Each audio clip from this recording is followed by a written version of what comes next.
terberkatilah Raja Israel. Dan Yesus menemukan seekor keledai muda dan duduk di atasnya. Sesungguhnya Yesus memilih duduk di atas keledai. Hal tersebut bukanlah suatu mukjizat. Hal tersebut bukanlah sesuatu yang luar biasa. Namun kerumunan itu ada di sana dan mereka datang dan memuji Yesus dan berkata, terberkatilah ia yang datang dengan nama Tuhan. Berapa banyak pemimpin yang datang ke Yerusalem? Berapa banyak pemimpin ke Yerusalem dengan menunggang seekor keledai? Pada zaman sekarang para pemimpin datang dengan naik mobil Mercedes. Hanya satu pemimpin dari 100 pemimpin. Ramalan ketujuh, Yesus meramalkan kehancuran gereja. Ia sendiri yang memberikan ramalan tersebut. Yesus berkata hal itu akan terjadi pada suatu waktu pada 30 Masehi. Pada saat Yesus keluar dari gereja, salah seorang pengikutnya berkata padanya, "Guru, lihat, betapa itu bebatuan yang indah dan betapa bangunan-bangunan yang indah." Dan Yesus berkata, "Apakah kau melihat bangunan-bangunan yang luar biasa itu? Tidak akan ada satupun yang akan tersisa yang tidak akan dihancurkan." Dalam kenyataannya, sekitar 40 tahun kemudian pada abad 70 Masehi, seorang jenderal Roma, Titus, menawan Yerusalem setelah pengepungan yang lama. Titus berniat untuk mempertahankannya, namun kaum Yahudi membakarnya. Karena kaum Yahudi memberontak, maka wajar bila mereka dihancurkan. Jadi, menurut saya satu peluang dari 5. Ramalan ke-8, Mesias akan disalib. Dalam Mazmur, David menulis pada tahun 1000 sebelum Masehi, sekelompok orang jahat telah mengepungku, mereka memaku tangan dan kakiku. Namun Yesus, David, tidak meninggal seperti itu. Ia meninggal di tempat tidurnya. Tangan dan kakinya tidak dipaku.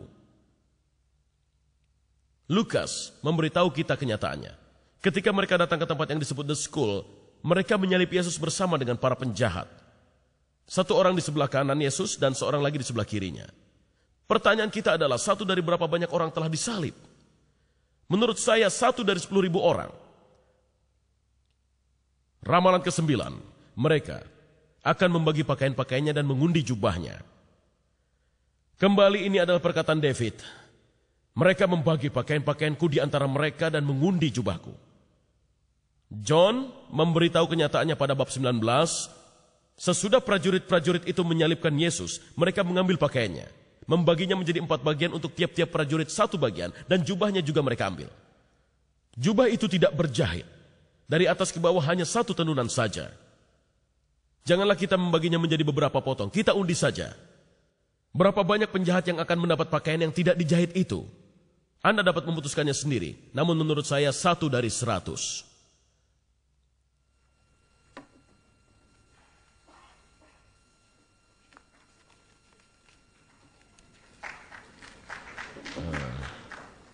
Ramalan ke-10.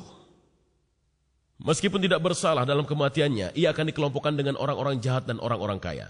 Yesaya menyebutkan pada 750 sebelum Masehi ia ditunjukkan sebuah kuburan dengan orang jahat dan orang kaya dalam kematiannya. Meskipun ia tidak pernah melakukan kejahatan ataupun kebohongan apapun dalam kehidupannya, ia dikelompokkan dengan orang-orang durhaka. Matius memberitahukan kenyataannya. Mereka menyalib 2 perampok bersama dengannya. Ketika senja mulai datang, datanglah seorang kaya dari Arimatea yang bernama Yosef, seorang pengikut Yesus. Dia hendak menuju Pilate. Yosef meminta jasad Yesus. Yosef membungkusnya dengan kain linen yang bersih dan menguburkannya dalam kuburannya sendiri. Berapa banyakkah penjahat yang telah dieksekusi dan ternyata tidak bersalah? Menurut saya itu sangat banyak sekali. Menurut saya 1 dari 100 orang. Sehingga menjadikannya 1 dari 1000 orang. Akhirnya, ramalan tersebut setelah meninggal, Yesus akan bangkit kembali dari kematian. Kembali dalam Yesaya disebutkan, karena diputus dari tanah kehidupan ia meninggal, dan meskipun Tuhan membuat hidupnya sebagai tumbal kesalahan, ia akan melihat keturunannya dan memperpanjang hari-harinya. Jadi ada sebuah ramalan bahwa Yesus akan hidup kembali. Lukas memberitahu kita, Yesus sendiri berdiri di antara mereka dan berkata, "Damai menyertaimu." Dan kemudian Paul memberitahu kita sebuah ringkasan cerita dalam Korintus 1 ayat 15, bahwa Yesus menampakkan diri pada Peter dan kemudian pada ke-12 rasul. Dan setelah itu Yesus menampakkan dirinya pada lebih dari 500 orang saudara laki-lakinya pada saat bersamaan.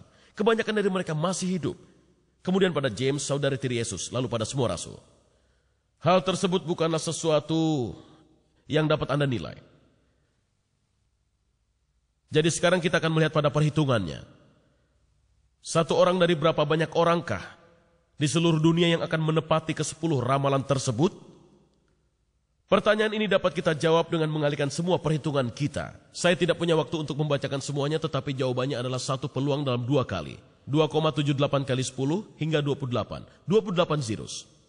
Mari kita sederhanakan dengan mengurangi angka tersebut dengan menyebutnya menjadi 1 kali 10 hingga 28.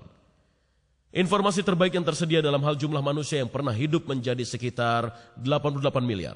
Kita menyebutnya 1 kali 10 hingga 11. Dengan membagi kedua angka tersebut, kita menemukan bahwa peluang seseorang yang mungkin masih hidup hingga masa sekarang dan memenuhi ke-10 ramalan hanya dapat keberuntungan adalah 1 dari 10 hingga 17. Yang dituliskan sebagai berikut dengan 17 zeros. Marilah kita coba dan bayangkan hal ini. Apabila Anda mengambil contoh negara bagian Texas, dan Anda mengubur koin-koin dolar dengan kedalaman 1 meter, kedalaman 3 kaki, beberapa dolar, dan 1 koin ditandai secara elektronis. Dan kemudian saya berkata, pergilah ke negara bagian Texas dan ambillah koin yang benar. Ini adalah kesempatan Anda untuk mengambil koin yang benar secara kebetulan. Dengan kata lain, tidak ada peluang.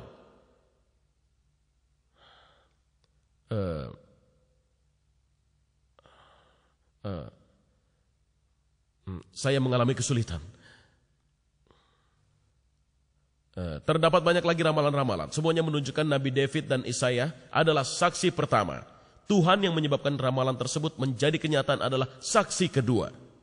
Dan Tuhan pula lah yang menyebabkan para pengikut Yesus mencatat hal tersebut. Semua bukti bahwa Bible adalah benar dan berasal dari Yehova Elohim. The Gospel menyebutkan bahwa Yesus datang dari Tuhan dan membayar hukuman atas dosa-dosa kita. Ini merupakan kabar yang baik. Al-Quran memberi kabar yang berat. Surat An-Nahl 16 ayat 61 menyebutkan, bila Allah ingin menghukum manusia karena kezalimannya, niscaya tidak akan ditinggalkannya di muka bumi sesuatu dari makhluk melata pun. Masalahnya adalah Al-Quran menegaskan dengan sangat jelas bahwa bagi mereka yang telah melakukan upaya terbaik, mereka akan dijanjikan dengan kata semoga. Dalam surat Al-Qasas disebutkan, adapun orang yang bertaubat dan beriman serta mengerjakan amal yang saleh, semoga asahan. Dia termasuk orang-orang yang beruntung. Dalam At-Tahrim disebutkan, hai orang-orang yang beriman, bertaubatlah kepada Allah dengan taubat yang semurni-murninya. Mudah-mudahan Allah akan menghapus kesalahan-kesalahanmu itu. Dalam surat At-Taubah disebutkan, hanyalah yang memakmurkan masjid-masjid Allah ialah orang-orang yang beriman kepada Allah dan hari kemudian, serta tetap mendirikan solat, menunaikan zakat dan tidak takut kepada siapapun selain Allah, maka merekalah orang-orang yang diharapkan termasuk golongan orang-orang yang mendapat petunjuk. Pada akhir yang benar-benar sunyi, apabila seseorang tidak beriman maka ia tentu akan masuk neraka. Namun bila ia benar-benar beriman, pada hari pengadilan ia akan berdiri sendiri di hadapan Allah. Tidak ada perantara ataupun teman. Dan ia hanya dapat berharap bahwa semoga ia tergolong dalam golongan orang-orang yang diberkati. Hal ini merupakan kabar yang berat. Di mana dalam kamus ini bila diterjemahkan as-sahan, hal itu mungkin, hal itu bisa saja, hal itu mungkin saja, barangkali. Dalam kamus Oxford Inggris Arab, semoga diterjemahkan sebagai as-sahan. Hal tersebut mungkin tetapi berat. Di sisi lain, the gospel memberikan satu kabar yang bagus. Yesus berkata, aku tidak akan datang untuk dilayani, tetapi untuk melayani, untuk memberikan hidupku sebagai tebusan bagi orang yang banyak. Ayat lain dari Paulus sang Rasul menyebutkan, bila engkau mengakui dengan mulutmu bahwa Yesus adalah Raja, dan percaya dalam hatimu bahwa Tuhan membangkitkannya dari kematian, engkau akan langsung diselamatkan. Begitulah.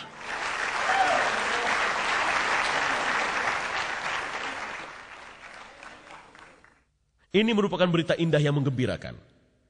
Anda menyimak bersama saya ramalan-ramalan yang menjadi kenyataan sebagai bukti-bukti. Ada 500 orang yang menyaksikan Kristus setelah ia bangkit dari kematian. Ada banyak temuan arkeologi yang menguatkan Bible. Saya menyerukan kepada Anda untuk secepatnya mendapatkan Bible dari The Gospel. Bacalah. Anda akan menemukan kabar yang menggembirakan untuk jiwa Anda. Semoga Tuhan memberkati Anda semua. Terima kasih.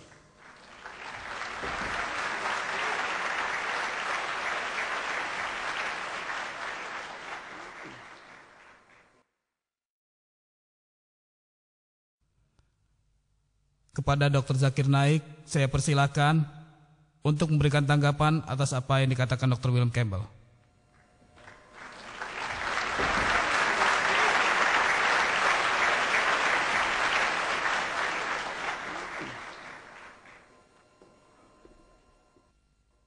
Alhamdulillah.